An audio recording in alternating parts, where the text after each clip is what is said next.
The 30th of January, 1933, Germany. Adolf Hitler is appointed Chancellor of Germany, and the Nazi regime quickly begins to restrict the civil and human rights of the Jews and other individuals deemed to be enemies of the state, and opens the first concentration camp, Dachau, situated near Munich. The regime targets not only Jews and political prisoners, but also Afro-Germans, who are discriminated against and persecuted despite their relatively small presence in Germany. Even though the Nazis do not have an organized program to eliminate them, an unknown number of black people in Germany and German-occupied territories will be sterilized, incarcerated, or murdered. One such man is Gert Schramm. Gert Schramm was born on the 28th of November, 1928, in Erfurt, the capital and the largest city of Thuringia, then part of the Weimar Republic, which was the government of Germany from 1918 to 1933. His parents were Marianne Schramm, a white German woman, and Jack Branson, a black American engineer, with a steel company from San Francisco who arrived in Thuringia on a contract in order to build a bridge.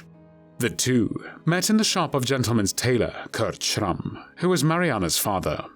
Racism was a part of black people's everyday lives in Weimar, Germany, and this made it difficult for them to find employment, a situation exacerbated by the Great Depression, which started in 1929, 1 year after Gert Schramm was born.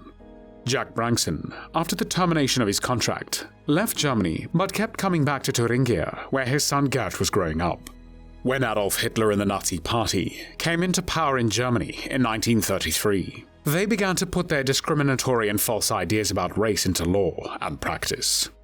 The Nazis wanted to create a racially pure Germany, and they considered Germans to be members of the supposedly superior Aryan race. They targeted Jews, Roma and black people, including Gert Schramm, as non-Aryans, and as members of the supposedly inferior races. The Nazis passed laws that limited the rights of non-Aryan Germans.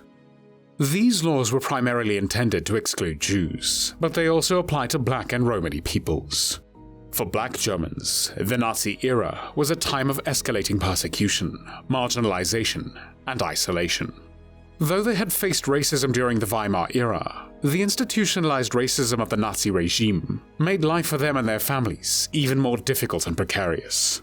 As a result, black people in Germany saw the Nazi rise to power as a turning point in their lives. Nazi racist ideology permeated all aspects of life in Germany. Many Germans embraced this ideology and openly discriminated against black people on their own initiative. As a result, for several thousand black people then living in Germany, it became increasingly difficult to find and keep work. Colleagues and bosses were reluctant to work with people whose skin color marked them as outsiders in the Nazi racial community. Firings, evictions, and poverty were common. Some black people remember life in Nazi Germany as a time in which strangers spat on them and called them racial slurs with impunity. In April 1933, the law for the restoration of the professional civil service removed people of non-Aryan descent from the German civil service. The decree was vague as to how exactly to define non-Aryan descent. The intention to exclude Jews was obvious, but subsequent decrees clarified that this also applied to black and Romani people. In practice, relatively few black people were directly affected by this law because only citizens could be civil servants. And most of those black people who were German citizens were still too young to be employed in the civil service. These citizens were multiracial children born in the Rhineland, a region in western Germany.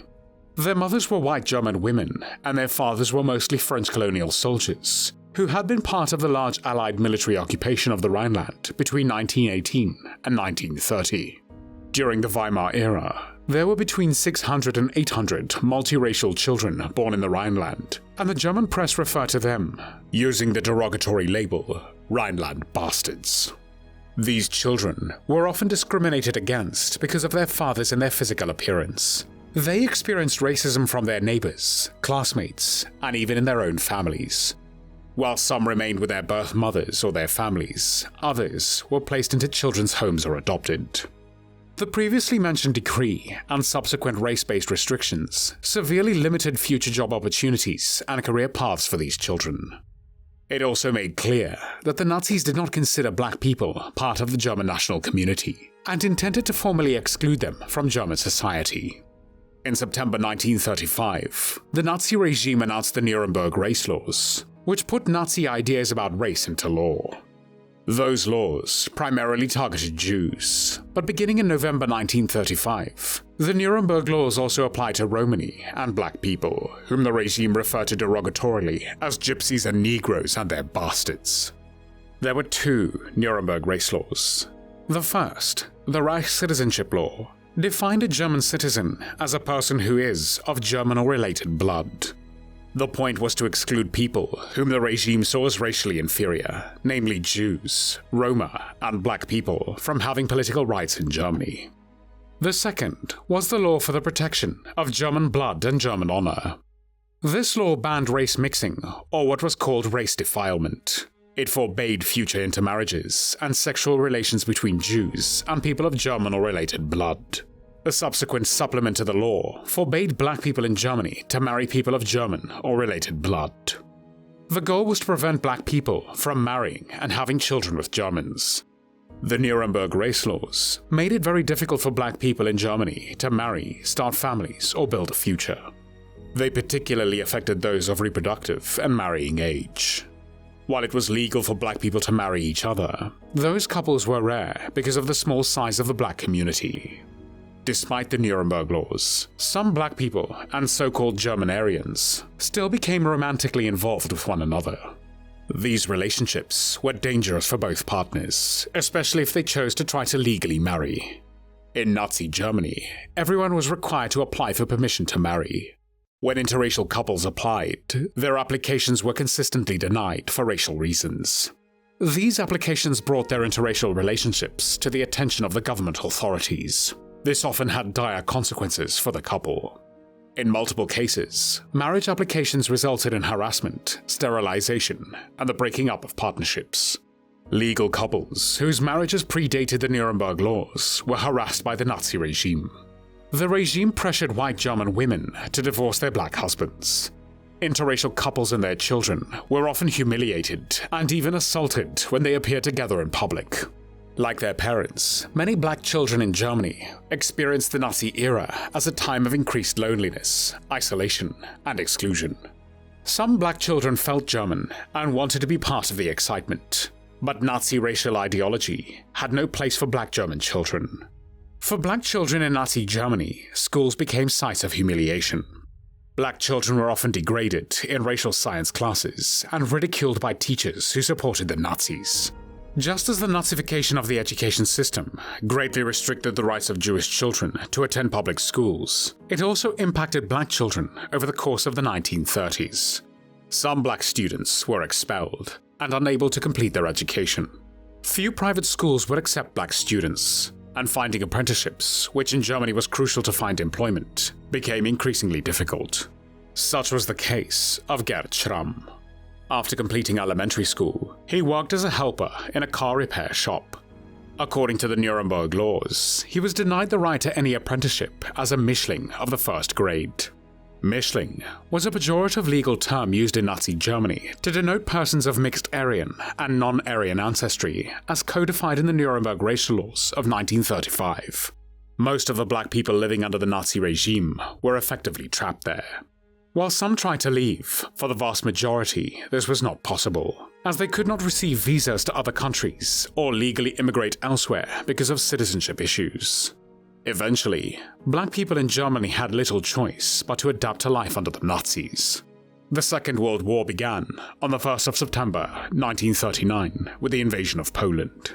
During World War II, Nazi policies against black people became more extreme. This occurred in the context of the broader radicalization of Nazi policies against supposed racial and political enemies. Because of laws and policies that sharpened discrimination and racism in Germany, many black people ended up imprisoned in workhouses, prisons, hospitals, psychiatric facilities, and concentration camps. In 1941, Jack Branson, Gert's father, was arrested during one of his visits to Germany on the basis of the Nazi racial laws and deported to the Auschwitz concentration camp. There is no trace of him after that. However, Gert Schramm was no exception either. He was arrested in May 1944. Officially, he was taken into protective custody by the Gestapo under the law for the protection of German blood and honor, as his father was an Afro-American man. For weeks, he was moved from one Gestapo prison to another, denied food and water, beaten up, hit in the face, and knocked around, until on the 20th of July, 1944, when he was finally deported to the Buchenwald concentration camp, which was one of the largest Nazi concentration camps established within German borders. He was 15 years old when the gate with the inscription "Jedem das Seine," meaning "to each what he deserves," closed behind him. From that moment on, Gert was not called by his name anymore. He became only a number. 49489, which was tattooed on his left arm. His sentence was an unspecified time, to be no less than 15 years. Prisoners lived in the Buchenwald main camp, which was surrounded by an electrified barbed wire fence, watchtowers, and a chain of sentries outfitted with automatic machine guns. At the entrance to the main camp, there was a notorious punishment block known as the bunker, where prisoners who violated the camp regulations were punished and often tortured to death. In addition to the punishment block, the main camp included 33 wooden barracks, disinfection buildings, a brothel, and a crematorium. Most of the early inmates at Buchenwald were political prisoners, people who had been arrested for some form of political opposition to the Nazi regime. In addition to the political prisoners and Jews, Buchenwald prisoners also included repeat offenders, Jehovah's Witnesses, Sinti and Roma people, and German military deserters. In Buchenwald, Gert had to do heavy forced labor. During this time, he was buried in a satellite commando during an air raid by an Allied bomber. He later recalled, "I suffered a severe head wound in the attack. Despite this, the parlor service didn't want to send me to the infirmary at first, because they were afraid I might not come back." An injured prisoner could be quickly classified as a useless eater in the SS manner and simply hosed down. But the wound became infected and I developed a fever. With a heavy heart, my blockmates finally sent me to the outpatient clinic. Hours later, it was finally my turn, and the frightening pleasure of being treated personally by the head of the infirmary. He pushed me into the operating room, where a man was having his leg amputated without anesthesia. Then, he took one quick look at my head, and without warning, just ripped open the wound with a hook. I almost fainted from the intense pain. He grabbed some kind of pliers and tried to pull out a splinter of metal stuck in my skull. When that didn't work, he used a hammer and chisel to help. With every hit, I thought my head would fly apart. After that, for 3 long weeks, I was cared for by my comrades. 15-year-old Gert was then taken to Barracks 42, with the so-called political prisoners, where he met people who were friendly to him. Most were communists, who had been in Buchenwald for a long time, and therefore knew the camp well. They told Gert which work details were a little less bad, and how best to protect himself from beatings at roll call. The block senior, Otto Groser, a Lower Saxony communist, sat down with Gert and gave him vital tips. Don't look SS men in the face, hide in the middle during roll call, just don't attract attention. Those tips would later save his life. In the camp, Gert was also forced to work in a limestone quarry, which supplied the material for the construction of buildings, roads, and paths. Labor in the quarry was one of the hardest occupations, and the survival rate of the prisoners was very low. Every day, up to 10 men were carried out dead from the quarry back to the main camp by Schramm and political prisoners he was put in with. Many died of exhaustion or were shot on the run by the SS. After 3 weeks in a quarry, a communist capo, Willy Bleicher, moved Gert to an easier job in the construction team, and finally he ended up in the carpentry workshop, where the working conditions were more bearable. Before the Buchenwald prisoners went to work, they were counted during roll call.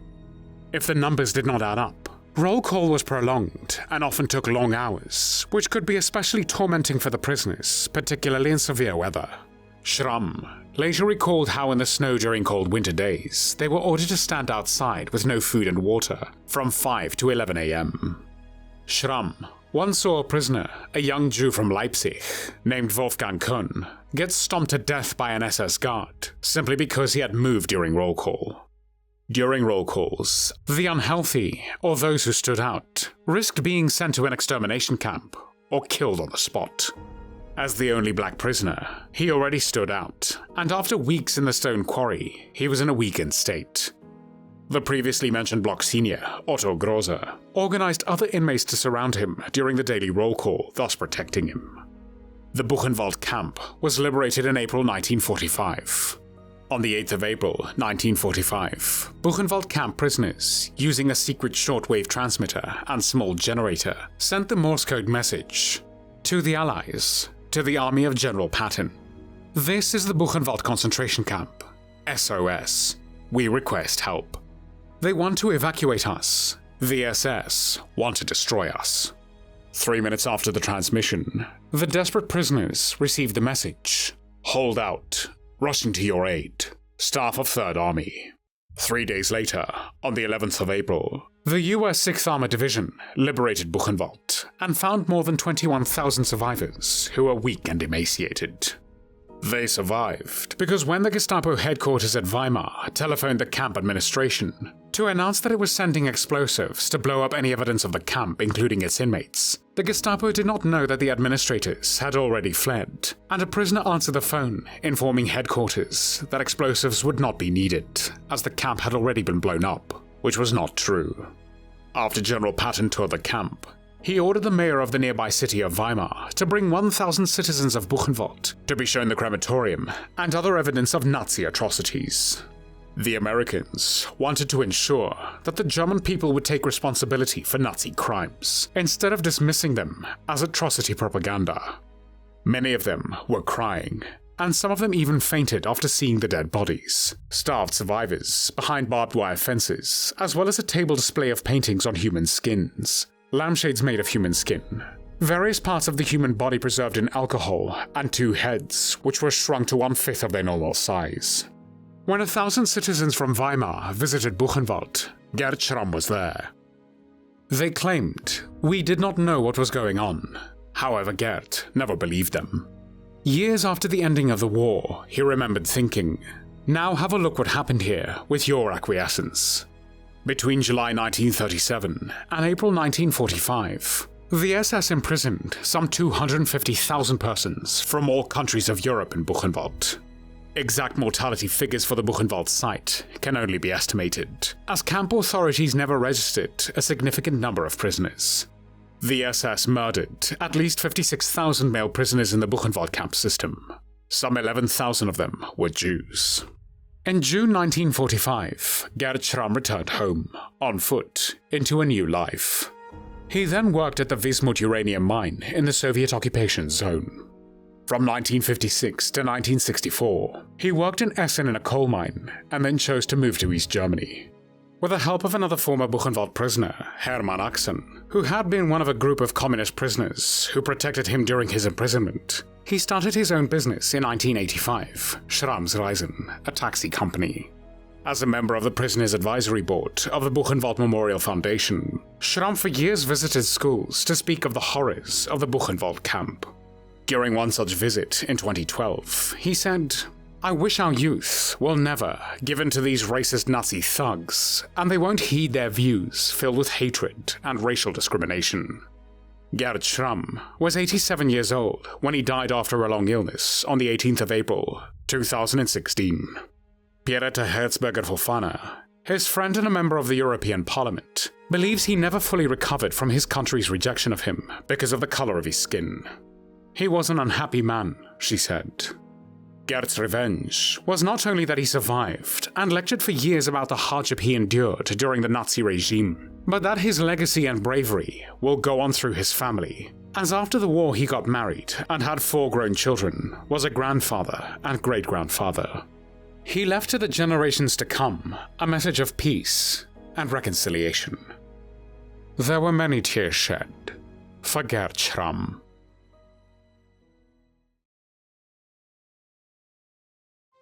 Thanks for watching the World History Channel. Be sure to like and subscribe, and click the bell notification icon so you don't miss our next episodes. We thank you, and we'll see you next time on the channel.